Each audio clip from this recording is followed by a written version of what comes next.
Welcome everybody to the Two-Man Power Trip, the Black Man Starting the Nerd Lifestyle. I'm Nicholas, Mr. Go With The Flow. And I'm the man with the plan, Maurice. And we're back with another edition of the Blerd By Nature Podcast. What's up, co-host? What's good, bro? What's good? Hey, so let's step into some vibe, guys, because we've been out for a short bit.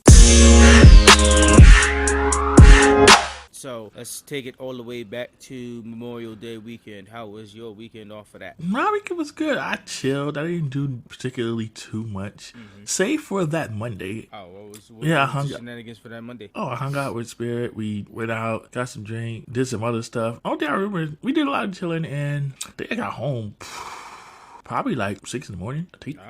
So how was going into? Well, how was work the next day? It was work. I didn't care. Oh, okay. I was that type of time. I was like, it was a Tuesday. I was like, I know I got these meetings, but everybody was just coming back from the holidays, so nobody really cared. True that. So balancing that. That was pretty much kind of the way of the week for that week, right? Yeah, everybody was just getting back in the motions from the break. And that was pretty much it for that whole week into going into the following, right? Yeah, work was work. After Tuesday, things started to get back into the normal swing of things. Work is work. Still shifting, still doing things, but pretty much it was standard like it was right before you went for the break. And then how was this weekend that passed? This weekend was good too. Did more hanging out, which I try to do on the weekends now, since I don't do it during the week. Well, that's what I say, and then it always winds up happening. So wound up hanging out for the week. Weekend was good. I chilled, took care of some stuff. Finally, being an adult, can't have no fun. I mean, you got to balance. So yeah, like it's like oh, I want to do this, but no, it's like adulting. Yeah. You must do adulting too. I was like, yeah, pretty much, yeah. Kind of stops any kind of movement of attraction for one bit. It's like I want to do this, but I need to go do this too. I was like, ooh, all right, fine. At some point, you gotta stick in the balance. I know, right? Yeah, between that and then how is this work? This work week wasn't too bad. It was generally quieter than the last couple of weeks, so nothing crazy, no headaches for the most part. So it was a good week. That's what's up. That's what's up. So going back from my Memorial weekend, I think that was when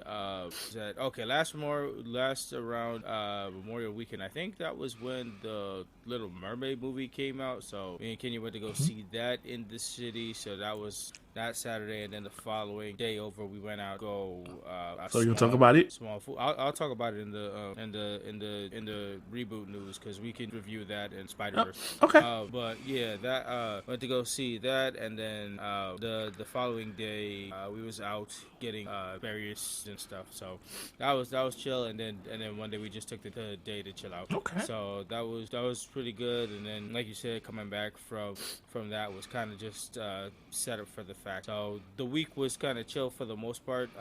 Construction's still going on around work, so that's shifting stuff for the most part. And then this past weekend, so for various amounts of weekends, Kenya has been getting her room changed and stuff like that. So basically we've been fixing a bunch of stuff that's around her room, whether it's been the dresser or the TV stand or her new desk and stuff like that. I think the next thing up is supposed to be the new work chair for her. Okay. And then after that, she starts to go into designer around stuff like that. I do the small stuff that she wants to fix up everything. Okay. Other than that, all the main stuff that she needs for the dresser needed to change for a while. TV stand was broken when I came over, and then we got the new one to fix that back up. Computer desk she's needed for a while, so she's had that set up, and now she definitely needs the new chair. She's got having all kinds of back pain off of the steel chair that she's sitting in with just that extra. Anytime I come over and sit in there, I'm like, nah, you can't be doing not for a whole shift. Nah. It ain't gonna work. She does it the whole week, so that's a lot. But yeah, we fixed that. We went out, went back to Comfortland on Sunday, which was pretty nice and stuff like that. So we was around the area and stuff like that. We got pretty good with all that, and then this week was pretty chill, pretty cool. Like I said, we'll talk about the Spider-Verse that we saw on Tuesday. But other than the situation that's going on with the air pollution and stuff like that. We'll talk about that too. But other than that, it's been pretty standard. We're getting into the swing of things now that the co-worker's out. They've made some maneuvers with people here and there at work. So is your apprentice still there? Yeah, but she's downstairs. So I never really see her. So I don't know. I don't know what's going on with that. The only time I really see anything is when answers the group emails. So other than that, that's about it. But the registration sign and stuff like that had to do roundabout and stuff like that. Because there's new people in the booth, so that covers some people. So some people have transitioned over back to registration. So just to pick up the slack from where the other coworker like quit. So okay. So that was that part. But other than that, that's pretty much what covers us for the last 2 weeks, pretty much. Okay. All right. So switching into off the cuff discussions this week, my thing that I'm bringing to the table, what's your preferred genre of games, and what gets you hooked to buy a game? Ooh, that's a good one. Yeah, especially off the back of today. I didn't even know today was Summerfest of games, so they released a lot of trailers and gameplays and stuff in general for today. So, I like action games. I'm a big fan of RPGs. So you would say you're the type of person that would definitely put time into games. RPGs take a whole minute of grinding and a whole bunch of... Yeah, so before I would just play RPG, I would play it straight through. I love games that make you think. So I like puzzlers or solving games. Like I'll play a Phoenix Wright all day long and stuff like that. What about the action playstyle games that they have like today with Uncharted and stuff like that, where you get to a point and then it's kind of like they put you in like an open area and then you kind of got to think on your feet. Like nothing like flat out tells you where to go or what to do next, and then you got to like put a piece together to like get out of that spot or get out of wherever you're in. I would say I've played every Uncharted game, every last one of them. So I enjoy those too. So when I'm looking for a game, it's quality over quantity.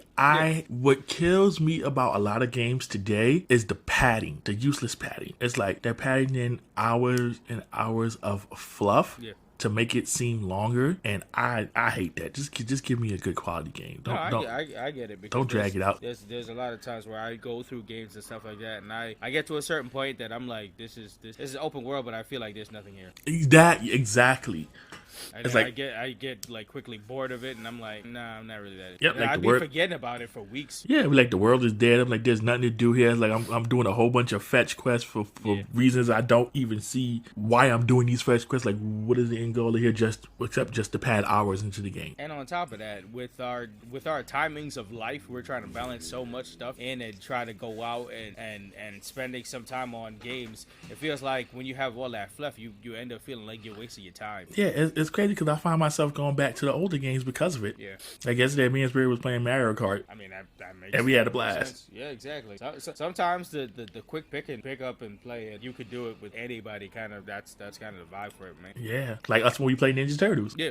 And when we went to the any of that stuff that we could do at the 8-bit that you could just pick up and play and figure out. I mean, that's like when we went to 8-bit, we was playing all the old school Super NES Power Ranger games and stuff like that. Yeah, you can make maneuvers out of stuff real quick. Still need my lick back in that Marvel vs. Capcom game though. I'm just saying. Oh sure.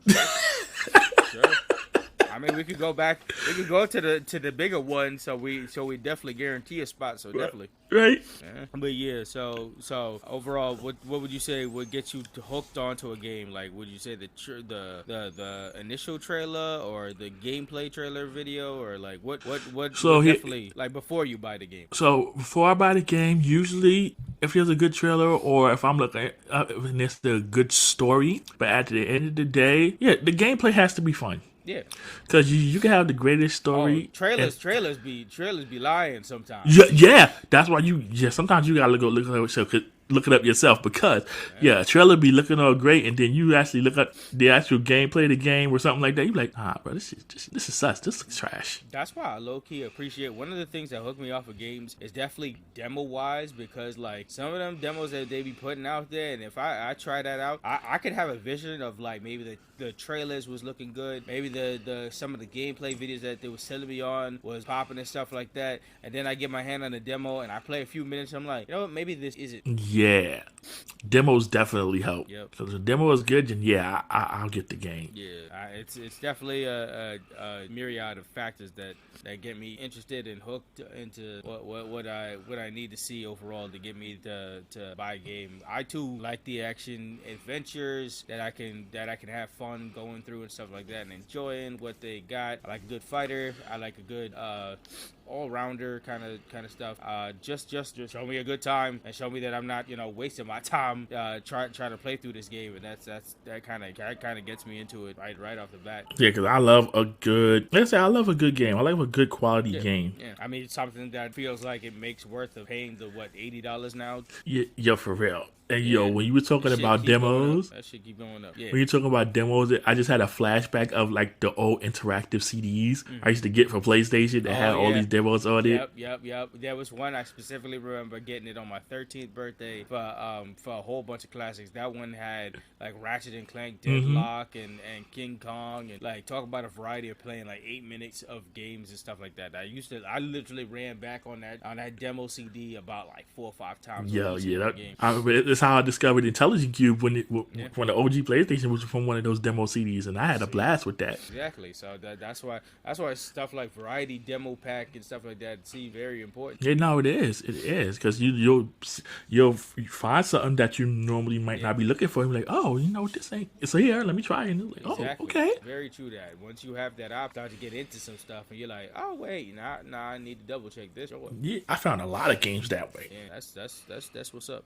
But yeah, so that was off the cuff. Now let's switch into some nerd and reboot news. All right, so right off the bat, quick small little Mermaid review. So like I was talking about prior and every time before, the Sebastian role still they did something to make up for the Sebastian situation, and it definitely like rang true why it's like more Caribbean thing. Mm-hmm. But then at the same time, by me seeing it, I turned to Kenya about it, and I was like, this makes their blind spot even stronger because they have like half of the movie is legit Caribbean people, and then that makes me go back to the nepotism once again. Wow. Like, it's a movie full of actual Caribbean people, and you're like, anybody could have played this role. You really didn't need the voice of this guy, and then he's just saying a whole bunch. Like, it was so funny getting between that and then Street Fighter, like within like a week of itself, and having the weird feeling because it's fake Caribbeans, but the representation that they're showing overall is detailed, but they're still working with like the main people are fake Caribbeans given fake language, and it's just so weird for that dichotomy because you're working hard on all these other details except for the main part. Like the Zeno Robinson playing DJ is funny because every time I hear him I cringe, but then at the same time the area Jamaica and the mini characters that they put in like the actual story mode, that's the world hub, like the characters and shit like that is stuff that you feel like are people of Jamaican descent, and they show the island and stuff like that, and that's real nice that they show that detail. But it's like this person's still not of the ilk saw. It's so weird. And then there's cringy scenes where the person's dancing, and I talked to Ronde about this. I'm like, I think they got Jamaica and Brazil mixed up because started doing capoeira, and I'm like, that's for Brazil, but whatever. But beside that part, once again, David doing Sebastian. Other than like he was funny in his own right, but it's just that part of trying to get that dialect and him talking down that was very weird. But other than that, the movie was tremendous. I have like coming out of the movie, I had a lot of like theories and mysteries and X, Y, and Z and stuff like that to talk about because they did tweak their own likeness to the. I honestly think it's the best Disney live acting that they've ever done. They definitely put a whole bunch of stuff forward in this, and the cast was great. There's legit a song by Scuttle and Sebastian that feels so Lin-Manuel, like it feels like something out of Hamilton. And I looked at Kenya, and everybody seemed to like this song, but I was like, no, this feels extremely. It's becoming his thing. Like when he directs a movie or something like that, you could definitely tell right off the bat, like this is a Lin-Manuel song. That's just random. But other than that, the movie had its funny parts. The movie had its thought-provoking parts. It wasn't just a fly-by numbers, like just re-adaptation, which is pretty good. So kudos to that. Good job, guys. Good job. Yep. Save for the crap, but good job. Yep, pretty much. But beside that, this week we all went to go see the Spider-Verse movie. Yes. So now let me hear what's your quick thoughts on Spider-Verse. Yo, I enjoyed that movie. Yep. I enjoyed it. Yo, the way they mixed in all the different Spider-Man, and we had Spider-Cat. I'm like... Yep.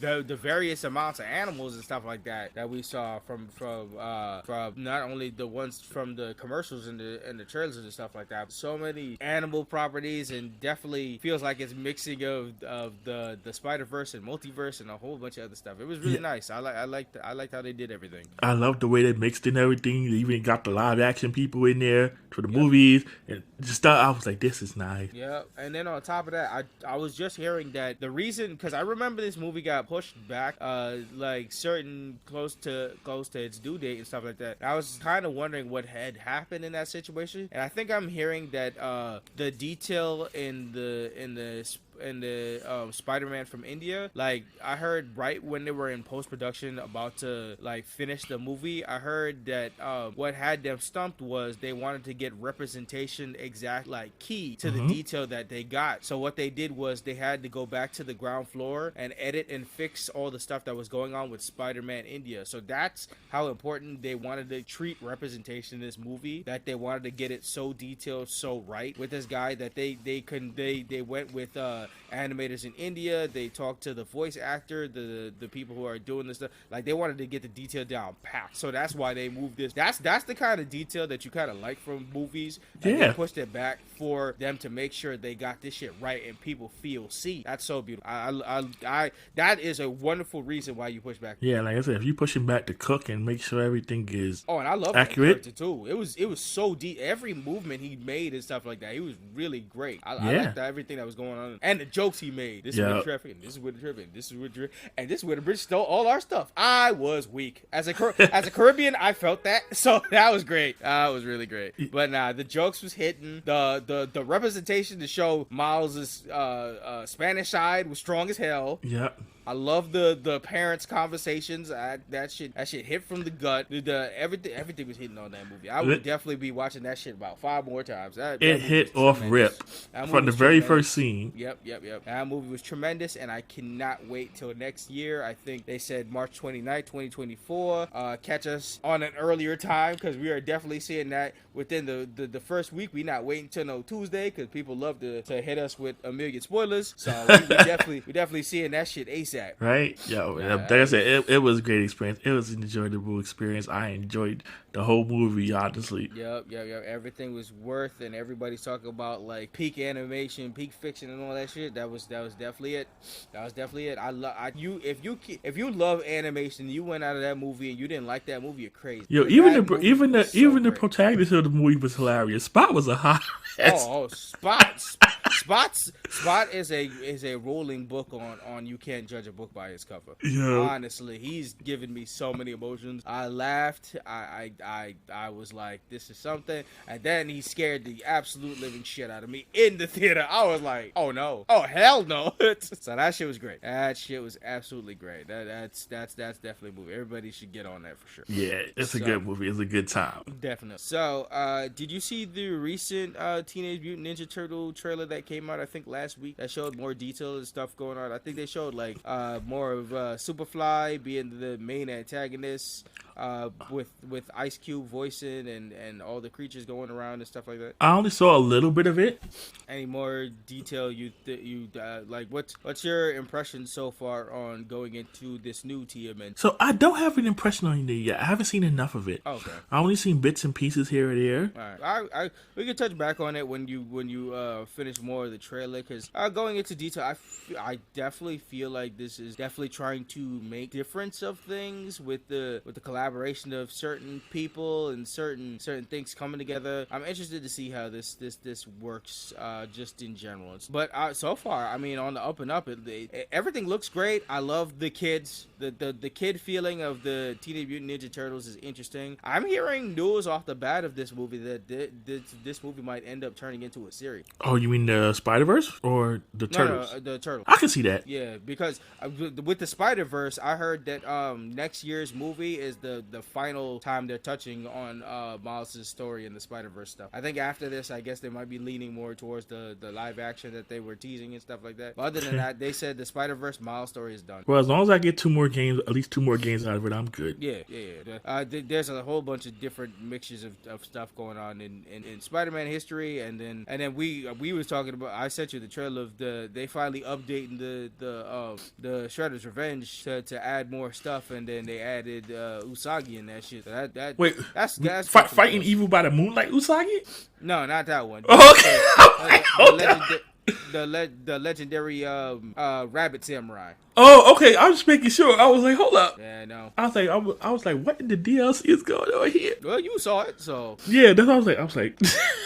Yeah. Let me just make sure which one we talking about. No. It's the legendary rabbit samurai. Okay. Who's always been kind of on the outs of that thing. I think they're all made by the same property and stuff like that. So that's a cool mixing of that coming together. But nonetheless, on the next news docket, this was making its rounds last week, and it's still what a bad time for this to come up and stuff like that right before next week when it comes out. But there's all this talk about a second Flash script being made, and they're definitely talking about Ezra Miller coming back, and nobody else could play Flash like Ezra Miller, or Ezra Miller is the greatest person to ever play Flash. Like, you are out here disrespecting Grant Gustin in 10 years. Right. Or not even just him, and not only just what Grant had done. What about Jay Garrick? That's what I'm about to say. I was like, nah, what we not going to do is this. You're talking about two of the most unproblematic white people in playing this role, and then you're talking about Ezra Miller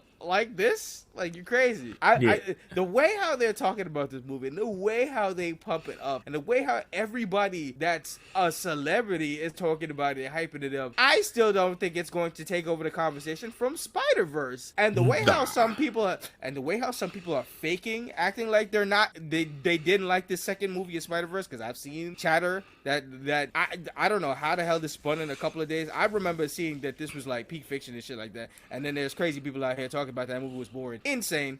Yeah, it wasn't. But nonetheless, going into this Flash movie, y'all giving me extra potent to hope this shit fails. I swear to God, y'all giving me so much ammo. Y'all are insane. Y'all aren't learning for y'all lessons at all. Y'all had one thing to do. Just reshape the multiverse and get rid of this person. This problematic person. And then all of y'all have been telling me, oh, he might come back. Oh, we have another script. Oh, this movie's gonna remove his war crimes. I'm like, what are y'all doing? What? Shut up. Nah. No, seriously. One director said this movie's so good that you'll forget everything he did. What? Nah. There ain't a movie alive, bro. Mm-mm. There ain't a movie alive. Y'all are out of your goddamn mind. Like, this is crazy. I want DC to be up, but not with this. No, literally, they have the perfect out, and y'all just completely take the out. This is not okay, good, or anything. This is so weird. Why are people doing this? like y'all all y'all have to do is just talk about and promote the movie. That's it. Y'all don't need to do all this extra shit talking about he's gonna come back, and we're working on a second Flash script that has it. It doesn't even make any sense. Y'all are breaking the canon. Why are y'all talking about a movie that involves this nigga again? Why? Yeah. Y'all have y'all out. Y'all put two of him in this next movie. Why do y'all need again? Y'all already doing all the flashes that y'all could do. What the fuck y'all doing? Yeah, nah, this is no. For real. Oh my God, why are y'all so... What's even weird is they got rid of Henry Cavill as Superman. Henry ain't do nothing. And y'all so quick to put Ezra Miller in a bubble and continue to use this person. For what? I want to know what dirt this man got on these people. Honestly. Because... for this movie, like I said, I sent you the post. They casted Ezra Miller while Grant Gustin was working on the very first season of The Flash. The first season of The Flash was going on, and they casted Ezra Miller for this Flash movie. This Flash movie took so goddamn long to make, produce, and put out, and all this shit that Grant finished his job as the Flash in the 9th season. By the time this come out, why do y'all still want to work with this person? This has been a long time ago. Y'all have gone a whole fucking Marvel Infinity War saga by producing this one movie. Kick this nigga to the rocks. Right? Done. Like, bro, I wouldn't want to work with I don't want to do a group project with a person for this long for us to produce one film. How you get through a whole television series? It's not that great, y'all. And then y'all out here capping the whole disrespect. Y'all got the Warner Brothers name attached to Grant Gustin, and y'all out here disrespecting him and Jay Garrett. What the fuck? Right. Some was holding up the Flash mantle for years. That ass. Through all y'all problematic asses, y'all could always turn to Grant. And Grant got so sick and tired of this shit that y'all out here talking disrespect on the year that this nigga hangs up the cake. Like, honestly, that's the reason. Grant keep telling y'all he tired, and then on top of that, y'all disrespecting his name. At that point, fuck y'all. Fuck all this. Nah, I agree. Put some respect on that man name. But y'all want to go toot around as Miller, man. Y'all crazy. There's so many people that can eat and act in these roles. Y'all really got to give this to the major problem. Bro, get this person away from acting in general. Like, I don't understand. He shouldn't be acting. This person should be getting help outside of all this, the public eye. Like, why are y'all denying that this person needs more help than more publicity? Like, what are y'all doing? What are y'all doing? This is very buggy, and I can't wait until like this movie comes out, and then they're gonna want press that y'all want press so bad y'all gonna put him out there in interviews and shit like that. That's just gonna be worse and weird. All of this shit is weird. Nah, it is. Shit. But away from that, Bleach returns. I think we got the official date on July 8th. So we got Bleach coming back. So we ready for the continuation of the fire. So that's great. That's great. And then speaking of continuation from the fire, from people from the ground raised up, did you hear that they working on John Wick 5 now? I'm not surprised, but I just want to know what we doing. Is it actually going to be John Wick in this one, or is he fighting demons, or like what we doing? Are they gonna pull a Fast Furious and go out of space? We can see John Wick fighting aliens on the moon. Probably. I mean, he handled all of the planet pretty much. So right. I can see the hand pop out of the grave. We gonna have a Men in Black situation. Probably. Shit. Or maybe by the time John was gone, maybe the multiverse happened and he could finally pop up into a new dimension. Oh my God! Imagine John Wick crossing around and hopping around in the multiverse. Man, imagine a whole war between John Wick and other John Wicks. Yeah. Man, that sounds like the craziest shit. Because none of them niggas could die. That's just gonna be like the whole roasting of the Kang by the Kangs. Yep. True that indeed. Like, what? You fell downstairs, bro? A bunch of times, man. Nah, that couldn't have been me. Shit. Especially if it's a young John Wick. He like, what, you got tossed? You crazy. Right? Nah, all of that sound crazy. But nonetheless, it should be fun in general. I know we still got the Peacock series of the Continental is supposed to be coming in fall too. So we have that, and that's a style from the 70s. I think it's the beginning of the organization that should give us a backstory and shit. So that should be cool too. Nice. Other than that, I just wanted to talk about our interactions with a certain movie that we brought up a couple of times in here. So on Twitter, we had an interesting interaction with Mr. Bad Guy Jack of a certain movie that we've been talking about for a while that have seemed to now have literally followed us. I don't know how the hell this happened. I definitely want to give shout outs to Bad Guy Jack about this because I feel like this wouldn't have happened without Jack. But Winnie the Pooh Blood and Honey's Twitter. And it looks like some people that like have constituted that Twitter growth have followed a certain level of a dialogue. Like, so our mini review had dropped with one of our recent episodes, and Jack had listened to that, and he had talked about it, and like he didn't tag nobody. He just said it out loud that he was like, I'm interested in the Winnie the Pooh Blood and Honey because of the way we was talking about it, and I was like, it's best to leave that movie alone. Lo and behold, out of nowhere, the Twitter account had popped up on our asses and have said, well, no, I think you should watch the movie. And I was like, oh, what is happening? Oh, what is happening indeed?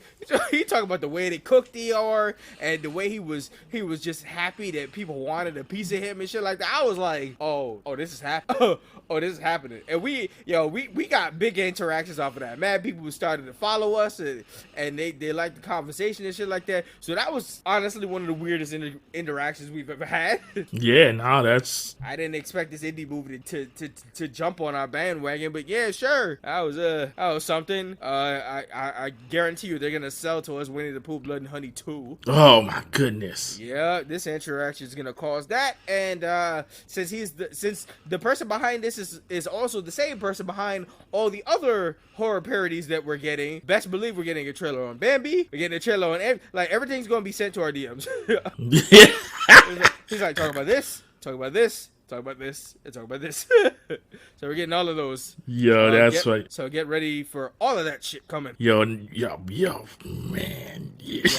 I just Jack definitely had us pulled into some shit I didn't expect. While I was looking at that interaction, and I'm just like, bro. I was away. I think I had took a nap or something like that, and I came back on Twitter, and I was like, is that the Winnie the Pooh Blood and Honey account? Why is he talking to Jack? Oh, no. I was like, oh, shit. I hope he ain't here on the whole roast then. Yo. Shit, that was something else, but that was an interesting interaction for sure. Yeah, yo, that was when I was looking at it, when you sent it to me and I looked at it, I was like, oh my goodness. I was like, what's going on here? But nonetheless, that was definitely just something interesting off our Twitter. So next on the docket, June 17th, they said that's gonna be, I think it's during Netflix Tulum thing where they show off what they have for the year or something like that. But we're gonna get our first look on the Avatar live action. I don't know if it's like a trailer or what they want to break down, because I've seen certain images here and there, but they're gonna be giving full detail because I'm pretty sure this thing should be coming out fall of 2023. All right, so this the real Avatar, the one that bends the air, not the blue people. Yeah, because ironically that just came out on HBO Max and Disney Plus. Like The Way of Water finally just hit streaming. Okay. Yeah. So but nonetheless, so the Avatar: The Last Airbender live action series for Netflix is due to drop their first look on the cast and everything all together and stuff like that. So hopefully, I guess ideally it's supposed to be the first official trailer that you get to see all the motions and stuff like that. So we'll get our more judge off of that once that finally drops. So we'll talk about that. Yep. So nonetheless, other than that, this week has been sponsored by Canada's forest fires, because we had bad air quality hit us the last 2 days. Man, listen, go outside and I was like, yo, even when we went to go see Spider-Verse, came outside, I was like, oh, this is shit. We talking about Avatar. Nothing was the same when the Fire Nation attacked. Remember the season 1 of Avatar when they killed that fish and everything went orange? Mm-hmm. Yeah, exactly. That's exactly how we felt, because goddamn, every time I looked on the ground and looked at the sky, it was mad orange. Right, got New York looking like it's Mars. Yeah, we was in the fallout. We was in the desolation. We saw marketing of Diablo 3, which was perfect, because they said welcome to hell, New York. Like, the jokes was going off. This reminded me, and this told me what the blackout of 03 would have been like if we had social media. Nah, fact. It was nothing but straight jokes and memes and stuff like that. People was talking about we was getting them air stimmies and shit like that. Like, everything was popping off. It was a good time for social media in general, but to be outside in general, that was some deadly. It was so wild. It was like the how air quality gets hazardous. You got to be at like a level 1/5 for it to start being like really really pointing it to be bad to you. By the time I look at the air quality, they said that shit was at 336. I was like, on Wednesday, y'all said it was supposed to be 150 to be a danger. On Wednesday, they said we hit around 480 something. Oh my God. Shit. And if you think that was bad, Lily told me about Pennsylvania, which had a perfect score of 500. I was like, if you walk outside, your head exploded. Yeah, nah. You took your breath of the day. That was it. That was the last breath you took. Yeah, yo, for real. Bro, I'm just happy now we're getting into like where it's definitely went way back down and it's starting to like pass over us. But holy crap, the last 2 days was just that was like the type of shit that you'll remember like in a year's time. Everybody's going to be talking about. Remember when the air quality was bad? Yo, that shit was wild. So we can thank Canada Forest Fires, and I talked to my cousins to let me know specifically it was Quebec with all their messes. So blame Quebec specifically for all the forest fires that traveled down and hit our area. When we say Canada dry, this is not what we meant. That's what they meant. I'm surprised I didn't see that beam. That felt like a missed opportunity there, y'all. But nonetheless, between that and then I talked to Elijah and Callie, and he was like, "This is definitely how California was feeling." Just about to ask, like, it's like this is what it's like in Cali. He definitely hit me up. He was like, "How y'all feel?" So that was definitely the situation going on for that. I was like, damn. Yeah, New York was going through it, but as usual, New York strong. We here. We still here. We still here. We still juggling along. Yep. I mean, we back to pretty much good here. So that shouldn't interact with all the shenanigans of the weekend still and all the stuff moving forward. So we still good on that. Just go on with go on with that orange. Hopefully the rest of the country is okay. Yeah. As it passes through. Do them. Yeah. Everybody good. So next on the docket, we got the Rurouni Kenshin reboot. Says that they're gonna have their U.S. premiere. The U.S. premiere is gonna come out at Anime Expo. So that'll be the first dropping of that before they start the full out of the season and stuff like that. I've seen trailers. Like I said before, the Kenshin reboot.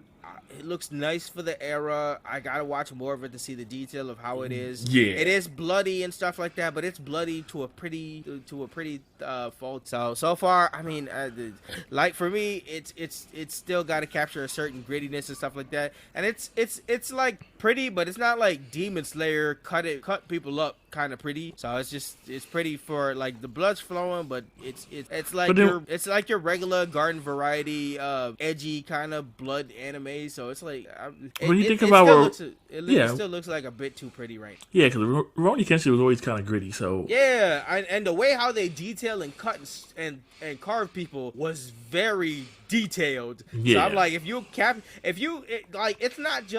it's not just like you get a cut here and then you see the blood fly like that. That was already a guarantee that needed to be in there. But it's like if you can't like eradicate people with a sword, it's just gonna be looking like any other anime, and that's kind of the problem of doing a reboot. If you do a reboot in today's style for an animation and it just looks like everything else that we got, then it loses its original property and it just becomes an anime of the week, and that's kind of the problem with it. Like nobody wants the same story that you're gonna put out, and then with the similar animation style of today, you're just like, well, I could just watch something else. Like I don't know. So hopefully that goes up and see how that works out with everybody. So on the flip side though, they said Demon Slayer season 4 is in production right now. So they're not waiting until season 3 finished with their last 2 weeks and stuff like that. They're already working on it. So that should be got to us probably by next year if they're already starting to work on it. It'll be a quick turnaround. We'll see how they. Yeah. It makes me wonder if they're gonna work this last season out, and maybe for the final season they might turn that into a movie.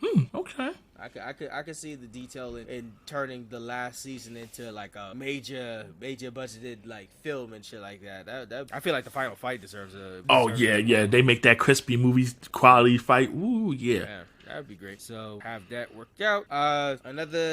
We send our regards and all the blessings and Security Man and a good bubble to One Piece creator Oda. He said he's taking a break for the next month because he's getting his eyes checked out. I think he said he had astigmatism and he's been working on his manga for so long and he's been neglecting his eye health, and that's pretty important when you're drawing a manga. So big blessings to all that. He made a joke that he said after surgery he's gonna have laser eye vision and shit like that. So all big blessings to Oda. He's gonna be out for 5 weeks, so no One Piece manga for the next 5 weeks and stuff like that, which is kind of the perfect time. By the time he comes back, One Piece is gonna have its breaking the internet moment with one of their very big episodes coming up in July. So that should be good. So all prayers and all the best to Oda-san. All respect. Make sure that homie good.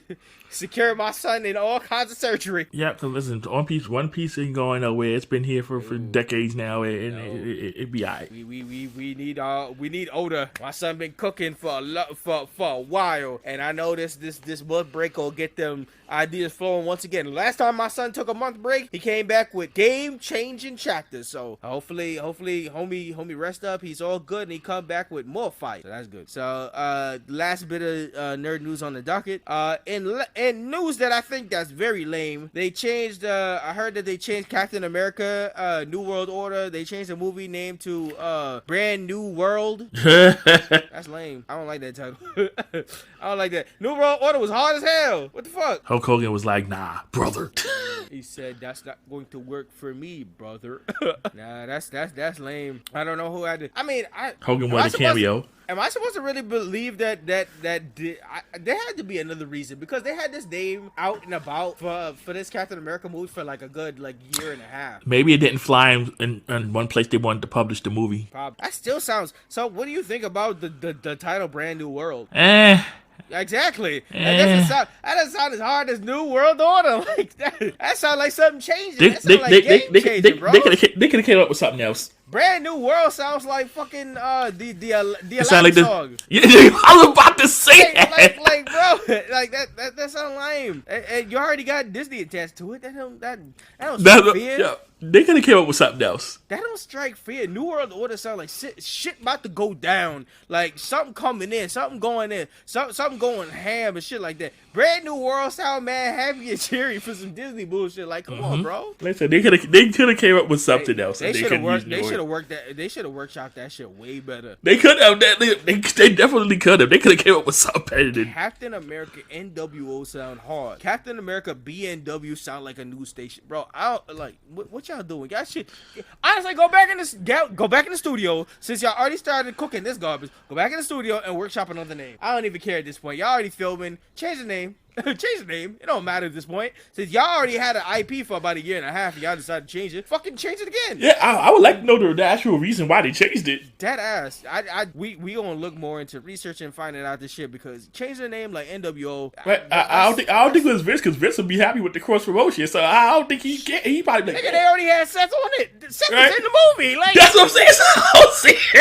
If I'm Seth, I would have been tight. Man, I want to be in the NWO. Shit, right. I can see Vince promoting the fuck out of that.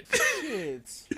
That's lame. That's lame. If somebody specifically put a kibosh on it, some would have released the shirts, re-released the shirts and the logo colors for the movie. Yo, man, that shit would have caught traction like this LWO, man. Vince ain't throwing away no money. So listen. I know Vince and Triple H was like, God damn, we was ready to sell everything, man. Right, we had a whole week of we had a whole month of promotion ready to go. Niggas had red, white, and blue NWO t-shirts ready to go. Right, they probably had the whole black and white going on with the Captain America logo. They was like, we ready. I bet you they was already ready to plan. They was like, whoever takes the World Heavyweight Championship off of Seth, I guarantee you by next year, by the time that movie dropping, he coming on the TV show with the shirt, with the color scheme, and the belt. So Captain America costing Seth the World Heavyweight Championship. Shit, Anthony Mackie will be on. Let's talk about Anthony Mackie working with two kinds of wrestlers. He working with Samoa Joe in the freaking Twisted Metal shit. Yo, I just saw the trailer for it. Like, that handed to him, and I was like, hilarious. Yo, that shit was hilarious. I will stand by this. Samoa Joe has the absolute perfect body for that character. He does. He was the I don't know who y'all had in the casting choice. He has the perfect body. Legit, it looks like that man comes straight out the video game, straight to life. Samoa Joe has the perfect body for that. That was such perfect cast. And then you got Anthony Mackie probably throwing hands with Seth Rollins in the Snake Society or whatever the fuck. Right. So like he already working with wrestlers. Had that nigga show up. He could be that celebrity that don't give. Continue his feud with Seth. Like I said, honest to God, he could be the celebrity that don't give a fuck. He show up on WWE and AEW. Yo, for real. Like legit, like straight up legit. Like he could work with whatever the fuck he working with, just like how Snoop Dogg was. Work with AEW. Yeah, Snoop. Okay, he go around and go do what he want to do. What loyalty he got to be is wrestling. No, he don't care what ring he in. He doing his elbow drop no matter what ring he elbow drop, frog splash. It don't matter. Right? Shit. Remember when Cody had? I know how. I love how nobody talks about. Remember when Cody Rhodes had that remix from Snoop Dogg? Yep. Exactly. And that shit used to play for weeks. Yep. Shit, nah, bro. Like work with all that shit. But nonetheless, that's it for Nerd and Reboot news. So it's time for us to shift off. It's time for the main event.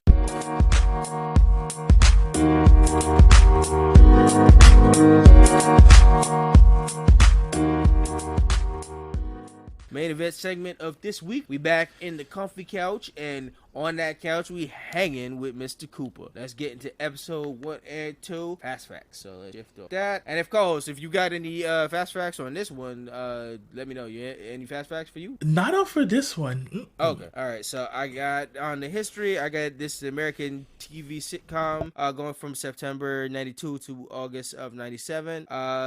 This ran for 5 seasons, 101 episodes, distributed by ABC, big part of TGIF when that was going down. Produced by Warner Brothers, so currently streaming on Max and Prime.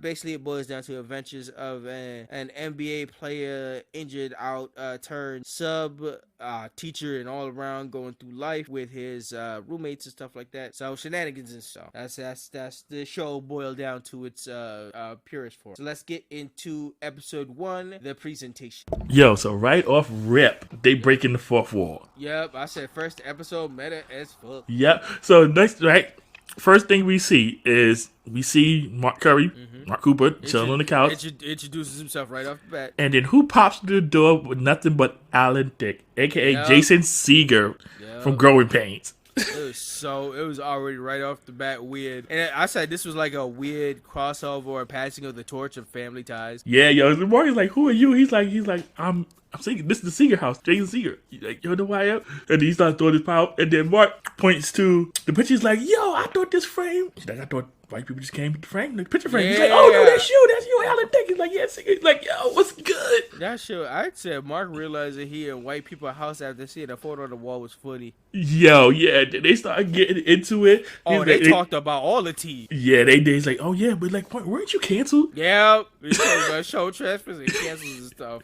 Yeah, he's like, I'm retired. He's like, I did 7 seasons. And then he started telling him about the show. He's like, yeah, we house Robinson P. and Dan and Lewis. He's like, yeah, we gonna hang with Cooper. So then Alan takes the picture down. He's like, Mark's like, yeah, take the statue too. I think it's low key wild where he was talking shit and then only to really look back and watch and realize that this show was 5 seasons. You're right. I know Alan Thicke was laughing. Low key when he heard Hanging with Mr. Cooper got canceled, he was like, haha. He's like, yeah, haha, bro, you're making 7. Yo, that whole thing was funny. He's like, yeah, we're on the same network. He's like, ABC. He's like, yeah, I'm here too. That was a wild meta ass way to start like a series and stuff like that, but it was real cool. That's honestly the most different an opening of a TV show has ever been. I want to say, yo, I don't think anybody's been this straight up honest in their TV show, especially so like not a rip. What a weird passing of the torch from jump. Yeah, that man was like, yeah, I know this was White House, but y'all got to go. It's black people time. Yeah, he's like, I'm here now. It's like, y'all, it's like from rip. It's like oh, so this is what we doing. Okay. Yep. That's not even like really selling you on the show. That's not what this is gonna be. So that's just interesting to just go into. And then we go right into the opening. And they continue it with the theme song, because the first thing Mark says is like, hey, yo, where's my theme music? Yep. And goddamn, that theme song. Woo! Yo, the fact that they got In Vogue to do this. Yeah, shit's great. And In Vogue at pretty much probably their highest at this point. They paid some breath for In Vogue for this theme song. 100%. And then on top of that, you've got like they were definitely on their jingle mode with coming up with this. Yep. They was in their bag cooking this theme. Yeah, they were. Yeah, that gets old joke. Yeah, they was definitely cooking. Yep.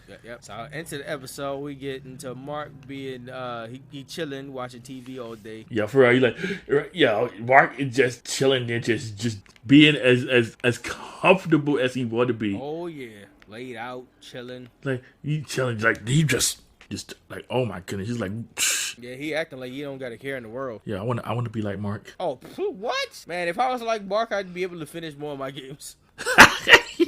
Definitely. I mean, that's what I would spend my time doing at this point. Yeah, yo, listen, that's something else. Yo. Right, so at this point, right? So I think this is where Robin comes back. Yes, this is where Robin comes in. So we get our introduction to Robin. Yep. And she asked Mark, she's like, have you been sitting in that position the whole time since I left? And he's like, nah, I moved over here, and then my foot fell asleep, and then I turned this way, and then, I had to go back in here in my wallet to go get the pizza. Yeah. And I got jokes. I'm like, Mark had the jokes. Mm-hmm. And then she going on, and then she basically says, listen, I was, mingling, getting my chat on with some people, and listen, I got you a substitute job. Yep. He's like, yeah, I'm gonna be the best coach ever. She's like, what am I teaching? He's like, science. He's like, okay, I'll figure that. Right? He's like, I don't know nothing about the coaching, no science. This right off the bat gave me some Steve Harvey. Yo, I was about to say the same thing. Yo, there's so much Steve Harvey vibe going on. Right? I'm like, oh my goodness. Yup, substitute and getting off job and retired person of the professional and all that shit like that. All that started hitting me with the vibe. Mark had me cracking up. He's like, the only thing I know about science is not to eat the green stuff off the bread. I'm like, bruh. I mean, hell, he's not wrong. He's not wrong. Avoid the mold. He's not wrong at all. Yeah. And so then we get Vanessa pulling up. Yeah, because after Robin said, here, though, just take these lesson plans, just follow the lesson plans. Like, the kid's gonna like you be good. And then we get our introduction to Vanessa. Yep. And then Vanessa's talking to Robin. She's like, yo, guess who I got a date with tonight? Mm-hmm. And so that's what they have with their girl talking. And Mark just chimes in like, yo. Oh, yeah. Mark follows them all around because, obviously he wants the tea. Yo, for real. And then Mark popping in. He just joins in. He's like, oh. He's fine. I'm like, oh. And they just look at him and it's like, yo, Vanessa's just annoying. She's like Mark, your very existence is irking my nerves. Mark's delivery and Mark's comedy. I want to say I feel like Mark's iteration of his comedy chops and his style, especially the way how he made like female voices and stuff like that, like it gave me very Tyler Perry vibes. Like Tyler Perry like got his comedy stylings and Mark's off of Mark. I can definitely see that. Like I started hearing him and the way how he acted and him being such a tall black man as well. I'm like, you know what? This is giving me like Tyler Perry joke vibes for sure. I can see Tyler Perry taking some inspiration from this. Yeah, 100%. Right. So then at this point, Robin and Vanessa, they go into another room, but then here come Mark. Yep. Right? He's following them. The cook right. He's like, there's nothing that interesting on TV. Right. And then every time he come around, here come Mark. Vanessa looking at him like, why are you still here? Mm-hmm. That's when they go back to talking. They're like, I think this is at the point where they were like, you know what? If we work multiple shifts, we can cover his half of the right. That's like, I'm ready to kick him out. We gotta go out of here. Let's talk about the show in general. To have a show that have two women and like one man lead in the middle is an interesting concept. Yeah, I think. I'm trying to think. If any other shows were similar to like this. Yeah, like how many shows usually get outnumbered by the women? Yeah, I'm trying to think. Because the usual norm is always two dudes and a girl. Yeah. Even today. Yeah, because I was thinking about it. I was like, what other show took this route? Especially in the 90s. I don't remember a lot of shows being two female leads and a guy. The only show I can think of that comes to the top of my head is Three's Company. Yeah, but wasn't Three Companies was two guys and a girl, right? I don't think so. No? Oh, okay. No, it was two girls and a guy. Yeah. Oh, okay. So maybe they was taking some inspiration with that then. Yeah, because I remember the interactions between Jack and Chrissy, and I always forget the third girl's name. The third roommate. I think it's Suzanne or Suzette or something like that. All right, something to look into there. Yeah, but then Mark is going in at this point. Oh yeah, he clowning them on controlling men and stuff. Yeah, it's like I run this. Oh, here come, I gotta do something. I'm like, yo. Unless Mark has their definite back and forth. Yeah, yo, for real. And then Robin accuses them of flirting. Oh yeah, Robin called Mark out on his stuff. Oh yeah, definitely. It's like, Mark, I didn't know you was in third grade, bro. Listen, I know what. Look, I can even tell you exactly what you gonna do. Mm-hmm. And Mark's like, I don't do that. Of course, he gonna play the silly. Yeah, and then what happened? And Robin just looking like, Mark's like, he ain't had nothing to say. He's like, damn. Exactly. She made like, Mark, why you capping? I know you got a question with Vanessa. Why you capping, bro? Big as shit. Right? He's like, nah, that ain't it. And she's like, listen. She's like, bro. It's like, I know you. She's like, why you hiding? Right? And she going into detail. She's like, look. She's like, this is exactly what you do, bro. Mm-hmm. Even imitated it. And then like on cue, Vanessa come back and what does Mark do? Yup. And then you look at Robbie, he's like, I can't say nothing. He's like, exactly. Shit, she got you right on your. Yo, the fact that Robin was right there. Yep. to watch the shit unfold, hell yeah. Right. Mark tried to play it off like, damn, I'm missing the basketball game. Mm-hmm. He tried it. He tried to play it off. He's like, nah. Yep. So the next scene we got Mark as a sub. Mm-hmm. Start out as a sub for these kids. And in the middle of him showing up, these kids start wilding out. Yeah. He fakes being hard. He fakes like he from prison. Right. That whole Dominic Mysterio bit. Oh, facts. And I'm like, yo, they initially started throwing paper at him when he found out he was a sub. Oh yeah, they was on a full take advantage and play music in the class and stuff like that. Yep. And he was like, yo, I'm tired. I just got out of prison. When this dude says, like, you ready for prison? He's like, nah. I got you though. And so, he's trying to get along with the kids. The kids, they on him. Oh yeah, definitely. They trying to workshop him into doing mad shit. And when they start playing the music in the class, everybody start dancing, and they definitely get Mark way into it. And then here come the principal. He got caught clean by the principal. And they ain't give Mark no warning, no nothing. No, that wasn't gonna warn him. Yeah, the principal was like, he's like, yeah, we just doing. And he's like, nah. He's like, turn it up. Yeah. Turn it up. He was like, I'm just trying to teach them people trying to study science lesson on this music and dance friction and shit. Right, and like Mark was going in, and then the way the principal slid up in there. He was behind him. Well, he was in his groove and shit. All them kids, they like, oh shoot, and the Mark still going. Second they saw it, they scattered back to their desk, and Mark still going and shit like that. It was like, oh yeah, look at the principal faces, like you gonna be one of them, right? He's like, oh yeah, principal, yeah. He's like, nah. He's like, Mark, this ain't a disco. It's, like, it's a science class. Yep. So after the principal done scolded them and left and stuff like that, we get straight into the troublemaker of the class. We meet Irvin. Yes, we do. Yep. And then he gets Mark to he gets Mark to pretty much sit down in a certain chair that he had super glue. Yep, for real, yo. No, this whole scene, bro. Yep. While Irvin trying to escape because he was like, nah, I got things to do. So he hopping out the window and leaving and shit like that. Mark is super glued to the chair, and then the principal just gotta come back, and he of course he need to talk to Mark. Yeah, and then Mark sitting down in the middle. He's like, "Why are you doing in the middle of the classroom?" He's like, "Mark, like I like to be able to touch my student."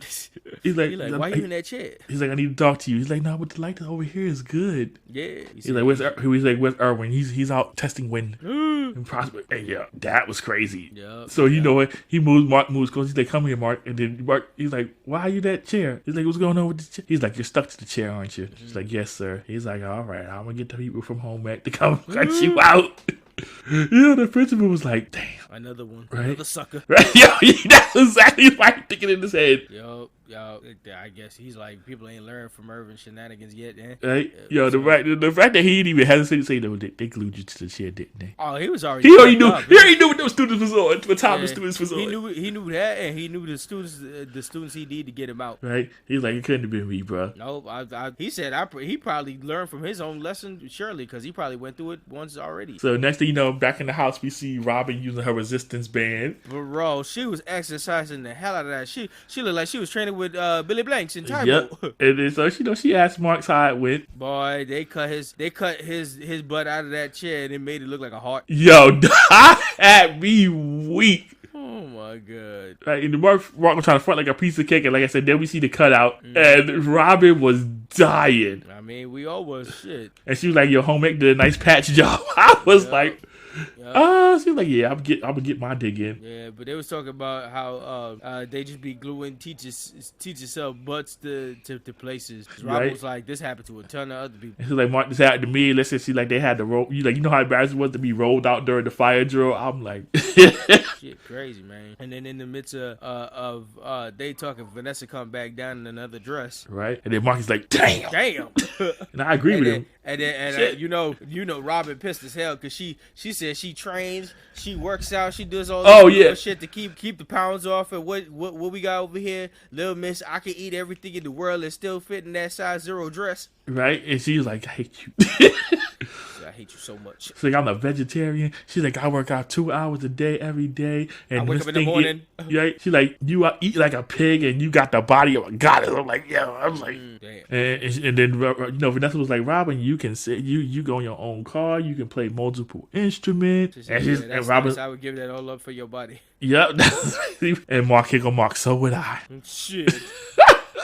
Falling straight into what Robin said earlier. Right? And just looking like... You're looking like putty, man. Big putty. Right? And she's like, what are you staring at? Anything? I'm staring at you. Mm-hmm. So in the midst of all this, we run into... We got a situation where Vanessa's getting ready for her date and stuff like that. Mm-hmm. And then we meet Will, the rich and dressed wealthy stockbroker. Man. Yes. Yeah, meeting everyone. Right? So now he gets introduced for Robin real quick. Yep. Mark tries to stop Vanessa from going out with Will, but it don't work. Oh, yeah. Mark did the whole... He's a square symbol. And I'm like... like, oh wow. Yep. And then like, Mark is trying to he tried it. Yep. Mark tried it, but Vanessa went out with Will. So they left out in the nice fancy car that he got. That he was talking about and shit. And then smash cut 2, Vanessa's home early, making ice cream, and Mark peeps and clocks that and realizes it's only 8:30. Yeah, he's like, "What you doing back? It's early." Yeah, he was like, "Oh," she was talking about, we had stimulating conversations and stuff like that, and we spent a whole time of talking to each other and X, Y, Z and stuff like that. He was like, "That's nice, no, but it's still only 8:30."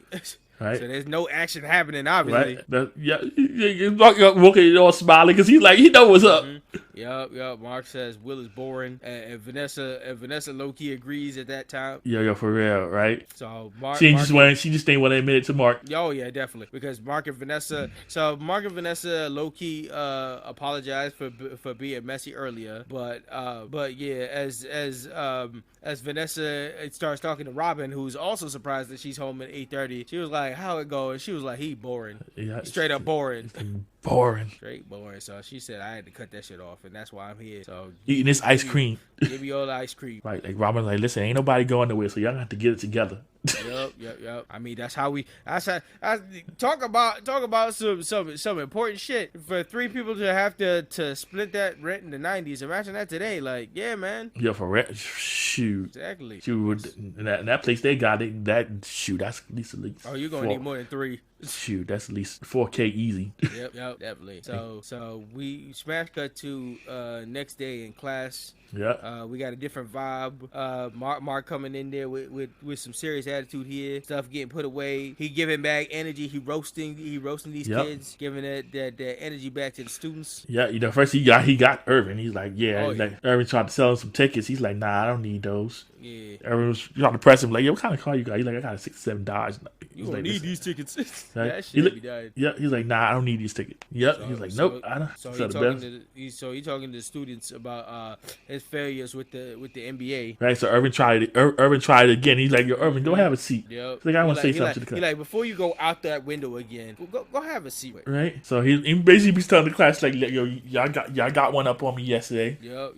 You had my ass here, but the one thing about another day is I could clap back. Right. He's like, yeah, got me yesterday. All right, bet. I see how things work now around here. So he's like, all right. So let me start with you, Irvin. He's like, basically like, I bet you ain't going nowhere today. Let's talk about Omar Gooden real quick. To watch Omar Gooden throughout the years, see him as a child and grow up into a whole full-fledged adult and stuff like that is really, really amazing. He is definitely like one of the low keys through Black history, whether it's like this show, A Smart Guy, or many movie, Baby Boy.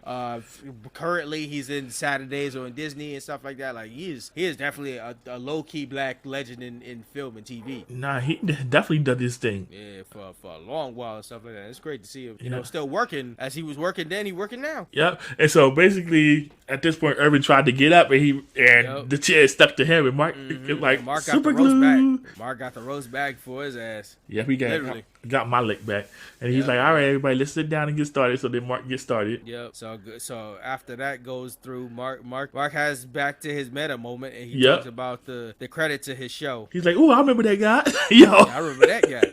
Remember what he did. Right. What he did, and that's the end of the episode. Right. That was something else. Yep. He was like, they threw the whole thing. He's like, my name is Mark, and then we got the whole Jeff Franklin thing, and then Mark slid that thing to the side. What a freaking first episode, man. It's Mark Curry. It's Mark Curry. Yeah, that's crazy. So what's your final impressions on this first episode? Yo, watching this back, I forgot how funny this was. Yo, this is such a different first episode. What a huge ass meta way to start off your entire series. Right, yeah, I forgot how the jokes. I forgot how Mark.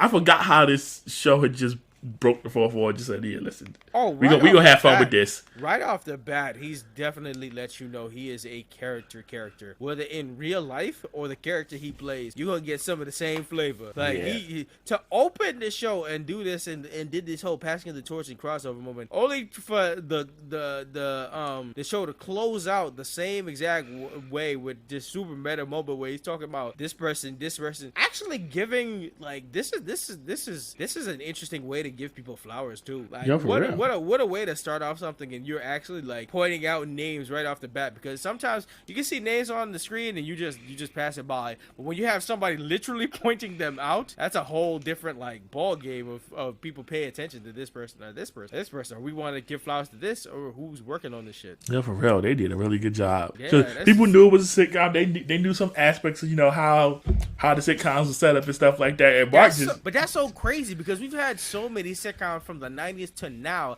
and nobody's done it that meta. I don't think a show started off this wild before. I don't think a show has started this meta where you pass down, you take the house to somewhere else, and then you go along further, and then you explain the show going in. Like, your first impression is everything, and your first impression of the show isn't the show.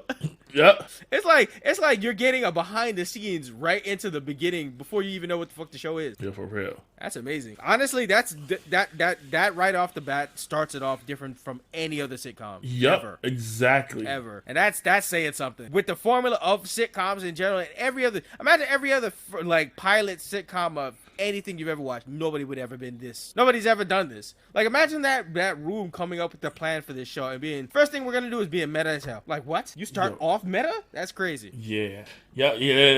From rip. And this is a time before breaking the fourth wall was a major thing, like thing people do on a regular. This is huge. Yeah, for real. Like, shout out to that, and just the impression of the episode. Funny and easy show to watch right off the bat. Would continue. Also, I can see it, and like I said before, I can see it inspire so many other things right off the bat. Right, and then going in, right, yeah. And like I said, a lot of firsts here. Yes, 100%. This feels like a changing of the guard, getting black people on sitcoms, people of different shades and different colors, and just the whole dynamic is very interesting. So right off the bat, definitely an up. So we can get into episode 2 now, Hanging with Michelle. Right, so this episode we start with Mark working us to hang with Mr. Cooper. Yep, he does the second show, and he's like, we're on the set of Growing Pains, but hey, we got our own house now. Mm-hmm. And he went upstairs, and it got super meta again. Right. Like, where my roof? Right. He get upstairs. He's like, yeah, I'm gonna show you the fabulous upstairs. And he get up there, and we see production. We see the production set, and Mark is like, what happened to the upstairs? Bro, when I saw that, it brought me exactly back to when Fresh Prince did that. When Will made that joke about us not having, if we so rich, why don't we got a roof? And you look up, and that is the same cameras. Crack it up, I am cracking up. And then he looked around. He's like, okay, guys. He's like, guys, I want you to watch our theme song with En Vogue. Like, bro, big ups again for him to just sell. Just for the people who weren't into like black music specifically in the time, what a specific thing to literally just say, this is En Vogue. If you didn't know, now you knew. Right? And then he's like, y'all listen to En Vogue, and I'm gonna find out what happened to the rest of the upstairs. He's like, yo, Vanessa, Robert, y'all ain't paid the rent for upstairs. That is super. That is weak. That is so perfectly mixing and weaving into the meta. That's both meta commentary and into the show. How the hell he didn't say Don Lewis like and Holly Robinson Pete? That is so meta. How you be both meta and in the show? That is actually genius. That is so funny, genius. Whole thing was cracking me up. You don't know where the character begins and where the real person goes. And that's what I love about it. That's so interesting. So going into that, that's so fire. And then once again, we go right into the opening. Same vibe, same fire. So at this point, we see the episode. The episode starts. Yep, Vanessa and Robin talking about their reunion coming up. Yep, and they trying to. It's a reunion with their sorority from college and stuff like that. And they trying real hard to hide certain people from Mark. Oh yeah, right. Like, what if you find out such and such is coming? And he's like, listen, Mark, you don't know how to act. Yep. Like, well, what if he asks? Robin is like, he gonna tell, my tales, man. Come on. Yep. And right as they talk about that, Mark around looking for his drawers. Right? He's like, yeah, you see my stuff? It's like Vanessa, Vanessa, you see my drawers? She's like, never have and never will. Yeah. He said we could change that. Right? And he's like, don't give up hope. He's like, you got a birthday coming out. I'm like, yo. Damn. And Robert tells him, you left him in the clean hamper. Go get up. Mark got to get ready for his substitute job today. He got the job working with first graders. But we got to talk about Mark going through the hamper, and he was like, ooh, Vanessa. And Robert like, that's mine. Man. And Mark was like, okay. Shit, he said, I didn't know it was like that. And then so Vanessa was like, because Mark got the sub job that Robin got for Mark this time is subbing for first grade, and Vanessa's like, yeah, you'll fit in right with them first graders. And Mark is like, no, I hope so. He's like, what am I going to teach them? She's like, listen, you take recess, you take a nap, you feed them, you give them milk and cookies. Milk and cookies? Ooh. And Mark over there, like, can we have little animal crackers? Yeah. Shit, make sure they the frosted ones, man. Right, and Robin's like, yeah, you're going to do just fine. Yo. And then Mark is like, he's looking around because Robin is in there cooking. And Vanessa's like, yeah, don't touch that. That's Robin's special recipe. She making some stuff. He said, oh, she making stuff? Making stuff for what? What's going on tonight, y'all? Right, and again, Mark starts to flirt with Vanessa. Vanessa's like, get out of my face. And he's trying to maneuver out of them, and then he already knows Robin's tails right off the rip. Yeah. So he tricks her into telling the truth. Yep, got it out of them. He's like, oh, okay. He said, and who's the certain people invited over here? And right. They talking about they friend Yvonne, but they like I don't think she can make it tonight. I don't think she's gonna be out here. Right, they know. Like, listen, they try to play it. So Mark don't go, and Mark know Robin lying.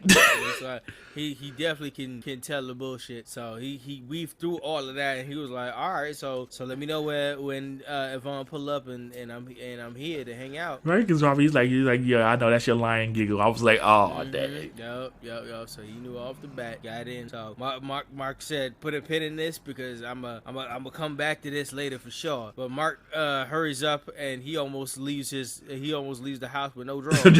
Yo, I'm like, yo, Mark is something else. Yup, he is a whole other character. So we switch off into the first grade class, and Mark meets the young class, and in there right off the bat, I see some young future talent and some current talent for there. So we see Mary Kate, aka Michelle, and right off the bat, I was like, when I saw that character, I was like, wait a minute, is this another crossover? To get how early these crossovers is kind of wild. Yeah, because you gotta remember this is a lot of early. Yeah, because you see a lot of characters for the kids characters for these shows. I was like, oh, okay. That's kind of wild, and I'm a say something after I say this. But right beside her was Journey Smollett. Yep. That was cool. So it was definitely a class full of talent right off the jump and stuff like that. But so I was listening to the. And you know what's funny is that this is actually a crossover because Michelle actually used her name. So I was like, wow. Yeah. No, it's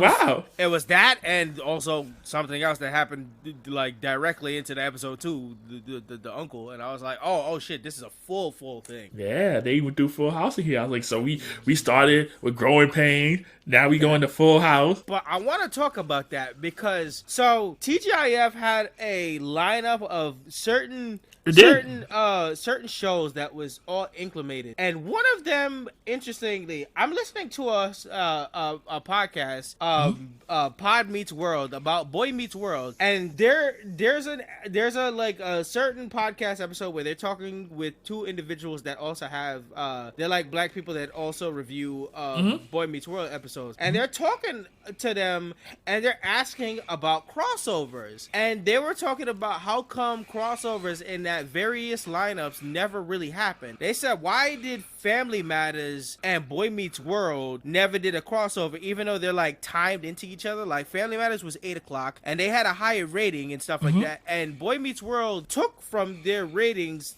as like a flow into, because they were like 8:30 and stuff like that, and Sister was on that lineup, but Sister got removed from that lineup even though they were making higher ratings than Boy Meets World. But it's an including of, you know, black shows that made black people kind of flow in, so black people probably by proxy watch Boy Meets World and stuff like that. But they were talking about how crossovers wasn't a thing between black and white shows, which is funny because that's not true, because I'm watching this and from jump they're having crossovers between the white shows on the black. But I'm also interested, I have not seen all the episodes of Full House and stuff like that. Did they do a reverse? Was Mark ever on Full House? Mark Cooper? Not that I'm aware of. I'm interested in that because now that also throws a little wrench in that, because their theory of talking about how the networks and stuff like that wasn't thinking about this, and they didn't really want, because they always talked about how there wasn't really an interaction of these things. But then I watch a show like this where their first 2 episodes are big crossovers, and they discuss certain things like family ties crossovers. And that you know what? Now thinking about it, that may have been intentional. That throws the other theory off of Boy Meets World that says they weren't thinking about shit like this. No, I think for this show, that like how Mark breaks the whole meta wall, this may have been one of them. Yeah, I mean that he realized, that the show realized like, hey, we don't have a lot of crossovers, so what we're gonna do is we're gonna do this. Yes. But that's the thing about it. That means people were thinking about stuff like this, and it's the mere fact that they're all on the TGIF block. Yep, thinking about it and doing it is 2 separate things. But I know what you mean. It's like there probably were people thinking about it. No, but what I'm talking about is the mere fact that when they was talking about it as a cast, they were like, it wasn't a thing that was in their minds. That's not true. On the lineup, there were obviously plans to do that for certain shows, and there was shows because they was talking about how Family Matters never really considered to cross over with Boy Meets World. And then on the flip side, it's like they were like, we don't know who's the directors in the room, if they had black and white people collaborate. And I was like, they definitely did. I know Family Matters wasn't created with an all like black writing staff. Yeah, but you didn't. Yeah, even Family Matters is a spinoff. Yeah, exactly. So it's like there was conversations of certain things that was happening. It was just not conversations happening with you guys. Mm-hmm. That's what I'm saying. That's what I'm like. They're talking about these. They're talking about how this was not a thing, and they were talking about how sitcoms were just sitcoms, that they didn't see color. But there was definitely a certain conversation happening. I just don't think you guys were in on that certain situation, because these things were happening. It's just it's so funny. Go ahead. They've happened from time to time. Like, in fact, Carl Winslow as his character got on Perfect Strangers. Yeah, they've been happening. It just wasn't. I think what they probably meant was that it wasn't common. Yeah, it definitely wasn't common, but it was so interesting because it's not common, but it's a thing that happened on their lineup, and they're not talking about like collab with shows that were like outside of their lineup. They're like literally squeezed between this block. It's like you watch Family Matters, then you watch Boy Meets World, then you would watch Sister Sister, and it's like these are the shows that were having higher ratings than you. You would think the appeal to crossover would be interesting, but it feels like the white show wanted their white bubble, because that's a lot of things that came up in conversation with Boy Meets World, that they really didn't have a diverse outlook on things. Yeah, Boy Meets World in particular was very bubbly. It was supposed to be suburbia. They said it was very whitewashed. Yeah, so, they said they had an all-white writing staff. They barely had women on. They had their suburban life living in a certain thing. It was mostly a lot of white characters and the few black characters they had was very few and far between, disappeared on the show. Thinking about it, you know who did a lot of crossovers now that I think about it? Urkel, Jaleel White. Yeah, that's insane, because one of the reasons why they had to get Minkus off of Boy Meets World, they said in season 1, is they didn't want a continuous nerd character, because who took over that block in that time slot in TGIF? Urkel. Yeah, because think about it, he was on Full House. He was step by step. But it's crazy. He was on all this shit, not Boy Meets World. Yeah. And it's right beside it. That is crazy. What was it? There was even a picture, I think, there's a famous basketball picture where I think he's playing basketball with Ryder Strong, which is even crazier. You would thought after a picture like that in the 90s, you're like, we should probably try and get Jaleel on an episode.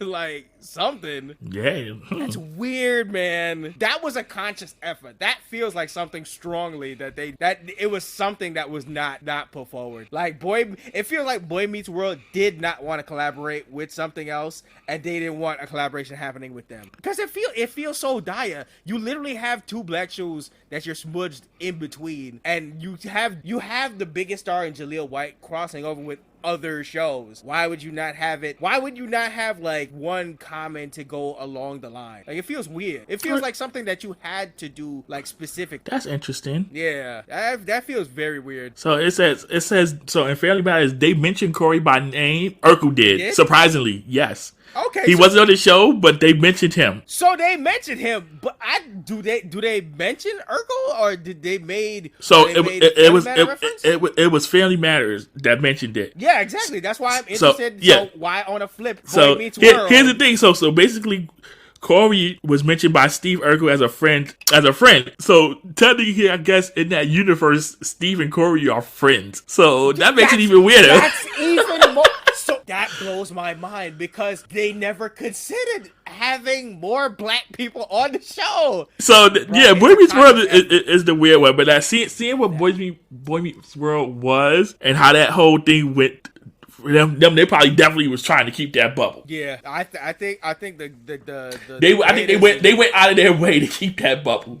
It was legit. It had to have been the hardest thing to like try and imagine Urkel in the 90s giving you a shout out and you do not respond. Listen, imagine Urkel. Think about this. Imagine Urkel on Boy Meets World. Period. Just think about it for a second. Depending on which season, for sure. I mean, the mere fact that he said Corey is a friend, that sounds like that could have been something right there. So much. At least they could have had that. It could have been a thing. One episode. Literally just they said Family Matters was kicking their ass in the ratings. How would you not want a piece of that action? Literally, you could have had the black community. That would have been them acknowledging that, and that's not something they wanted to do at the time. That's crazy. Especially y'all on the TGIF block. Yep. Come on, man. That's nuts. That was definitely a conscious effort to that shit. Yeah. Nah, they put in work. Yeah. See, that's what I'm talking about. I'm literally listening to this episode when I came back from my haircut and stuff like that. And I'm listening to that, and I'm low key agreeing with what they said. They were like, yeah, there were no collaborations between black shows and white shows. They was doing that shit, and then I'm thinking about it, and I'm like, wait, no, that's a lie. On your TGIF, there was many going on. Yeah, it was just one show. It was just y'all.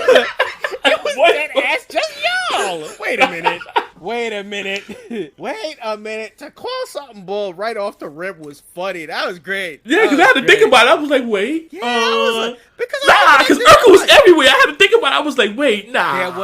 There wasn't a place that you was not getting Urkel. And during that time, I was like, nah. Urkel was meeting the fucking president, bro. How the fuck y'all didn't want this? Urkel was around mad people, man. Yeah, that character at this time period. During that time period, yeah, I was like, nah, it ain't no way. I guess Boy Meets World was the only one that didn't want to acknowledge that. Everybody wanted a piece of the pie. They did. They really did. That's crazy. Wow. Shit. Sorry for that tangent, but I definitely had to go into that connection. Nah, it was a good tangent to have because it connects with the episode, yeah. Yeah, that was cooking. But yeah, so going back into the episode, he tries older jokes with the kids, and that shit did not land. And then he like feed Benny some animal crackers. He's like, which one is Benny? He's like, and then Michelle tells him like, Benny's our class frog. Oh. And then it's like, okay, it's like you got a class frog. And it's like, where's the frog? And then they point to the frog. Oh shit. and then they're like, where's the little guy? And then Michelle brings over the frog, and this frog is a big bull.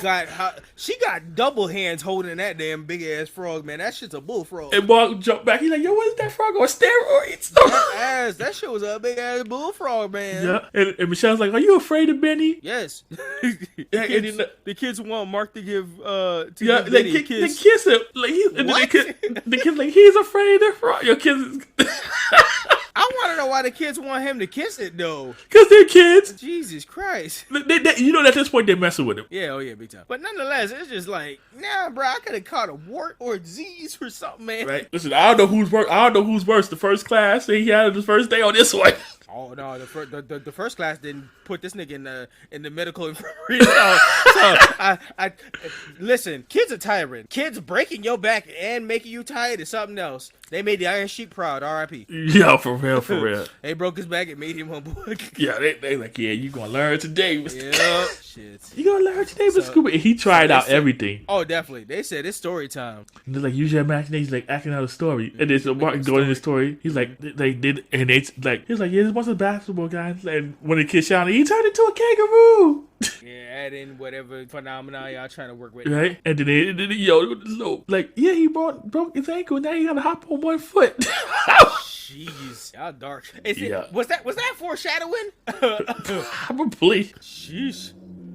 Yeah, and like this foot gets tied up. Like, yo, they got him. They Yep, they got him well because they tried to have him act out and shit like that until he fell off. They gave him a whole exercise scene, like then the kangaroo climbs on top of a mountain. So of course Mark's gonna go climb over the desk. I was like, don't do it, Mark.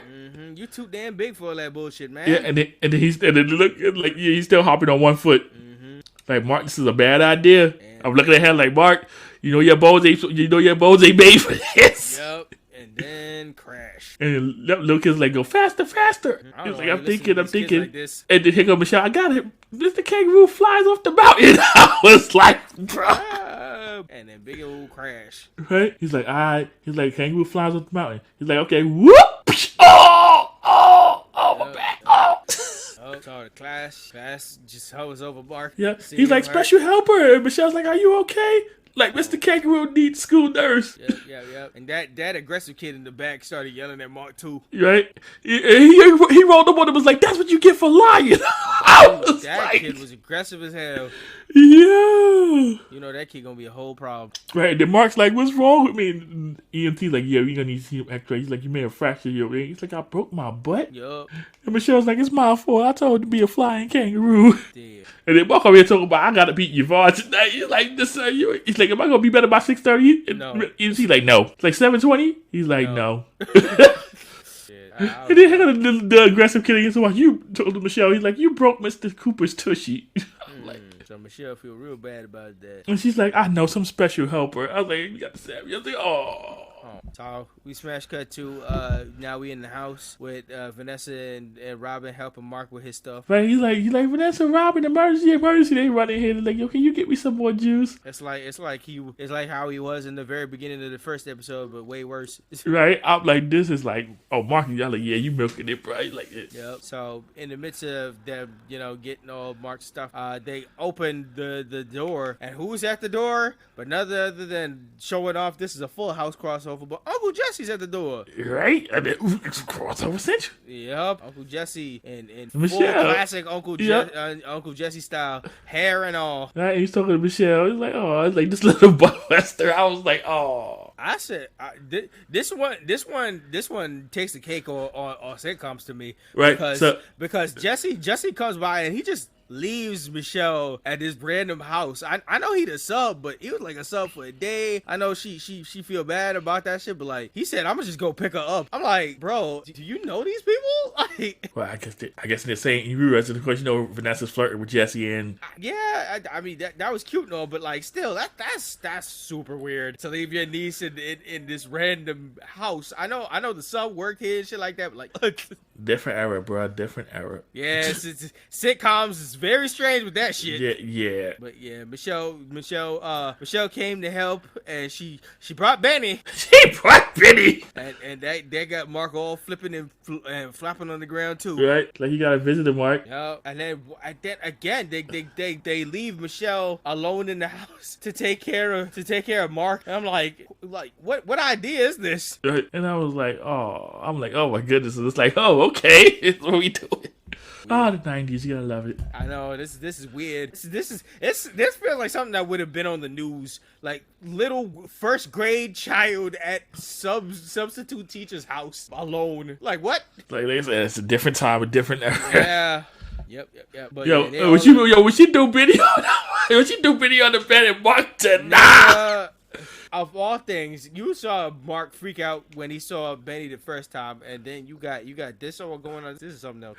Yeah, then Michelle asked him if he broke his tushy again. He said, "No, my face broke my fall." You broke my front and my back, girl. Yeah, it was funny. So when they get to maneuvering and stuff like that, and Michelle trying to help him throughout the house. Then Vanessa and Robin come in with their sorority pulling up to the house. Yeah. Mark hears the call, and he like, oh shit, I gotta get away. Yeah. Mark trying his best to run away from the sorority. Yeah, and then Mark is trying to get away. Slowly. Very slowly. Yep. And the sorority pull up and they go straight into the kitchen and they all see Mark and Mark sees Yvonne, but Yvonne don't remember Mark. Right. He's like, oh, you don't remember me? Uh-huh. Yep. They try it. He says specific dates and times and stuff like that where they could have met or where they see each other before, and Yvonne don't know none of the shit. Yeah, he's like, what are you talking about? He said, I never seen this man before in my life. And Mark is trying to hobble back to the chair. Yeah. And then another meta moment. He talk about invokers in the sorority. Yo. I was like, huh? Wait, oh yeah. Right, I was like, oh. And then, yo, this is my roommate, Mark. You know, like why you missing Mark Cooper? She's like, no. Shit. Like you said, he's like, nah. Yo, the way she was just like, she never met this man before in her life. And then, yo, Vanessa goes describing him about the stupid hat, and she's like, oh, yeah, I remember that. Kinda. Right? And she's like, it's nice to meet you. Like, yeah. He's like, all right, so I'm just get along on my way. Right, and they see him hobbling out. Yo, I know he felt that type of way. Oh yeah, big time. He tried his best to walk off normal, and then he was like, oh my God, this is horrible. My son was in pain, big pain. And then one of them come out and asks, Yvonne actually comes out and asks him if she's doing okay. Yeah, and then that's when Michelle pulls up and she said, you forgot your butt seat. And I'm like, oh my goodness. Yeah, she embarrasses Mark and then kind of injures him more a bit, but Mark was like, you helped enough, and Michelle feels so bad. Yeah, I'm like, oh, like Michelle just trying to help. Yeah, even though the more help she does, the more he gonna be in the ICU by the end of the night. Right. And they try to get him to go check on Mark. Mark is in the mid of trying to walk after her, and they're like, Mark, you need to apologize. You need to make sure she feel better and stuff like that. And they talking over him, and he's like, oh yeah, they see Michelle run into the other room, and they're like, they're like, nah. This is all the run I got, y'all. Yeah. Robin, of course, she on his ass. She on it. She on his ass. She on his broken ass. Yeah. Right. Yeah. She's like, listen, Mark, I don't know what you did. Go fix it. I ain't playing with you. He's like, I'm already on the direction. This is all the like, I'm going. This is as fast as I can move. Shit. He's like, believe it or not, I'm running after her. Okay. Yeah. Damn, y'all, give me a second. I'm already making the moves. I just can't move it that fast. She's like, go on there, Mark. Hurry up. Yo, like, Michelle's y'all know who I am right now. Yeah, and Michelle is feeling so bad. I'm just like, oh. Yeah. So Mark came around to apologize, and he apologizes to Michelle and stuff like that. She showed some real like heart as like father mentality and stuff like that. Yeah.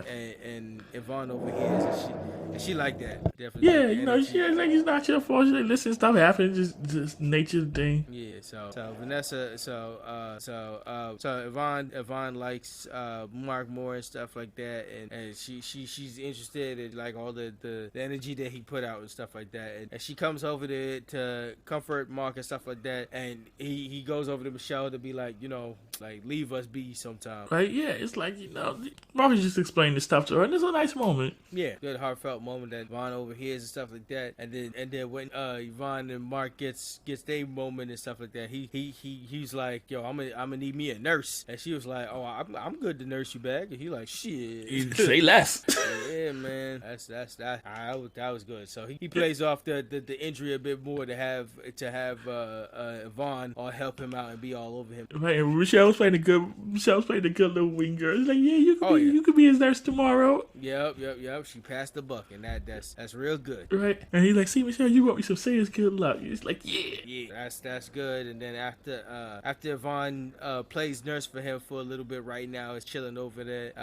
That kind of brushes us off towards the end of the episode where Mark is in front of the studio audience and stuff like that, and then he hears big roaring cheers and stuff like that. He thinks it's all for him. Only to turn around and hear Michelle say, "All right, peace out, Mark," and she leaves. And he's like, "Oh, it was all for her then." Right? I'm like, this shit just gets meta at the beginning and ends so strong. Right, Michelle doing her curtsies and stuff, and Mark and I realize we're going on. That shit was funny, and that ends off. He's like, "Oh, it's like that. It's like that, huh?" So listen to people. He's like, "All right, I get it. Cool. All right, I'll see you next week then." Yeah, I see you next week. There you go. And that's the end of the episode.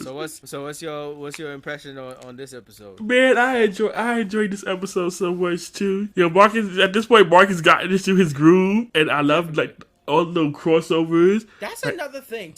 To start off your show, not only meta, but with all these crossovers, man, you getting the fans from all different sides. Like, they definitely trying to make this shit work. They definitely have the collaboration, everything. They're trying to make sure this is as tough as they can make it to make this shit work.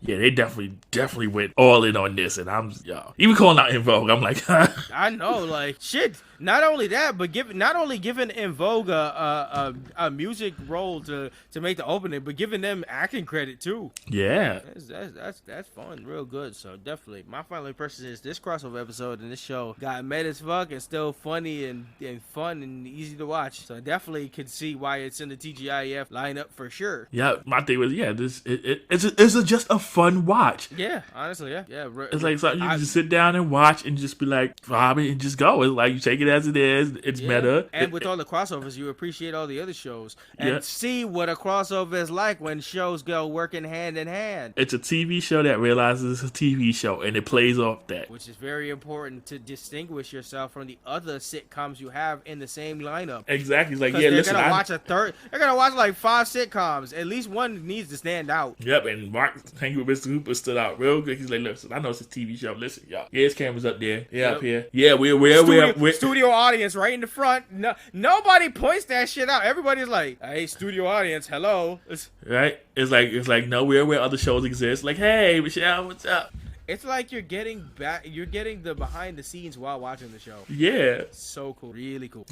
So my recommendation off of this is fun and simple, serious to continue for jokes out here right off the rip. Yep. And it definitely stood out. And that's the reason why it definitely made a whole bunch of people's career after it, like with all the impressions and shit like that. For sure, this is definitely something that important to the start of many other series. Yeah, because I knew this was going to be a fun one when we got to it. Definitely for sure. So, definitely can close the book on Hanging with Mr. Cooper here. And the preview for next week. Now we're back with another guest episode. Our guest episode will be Mr. Michael Bostic, Mr. Boombastic for sure.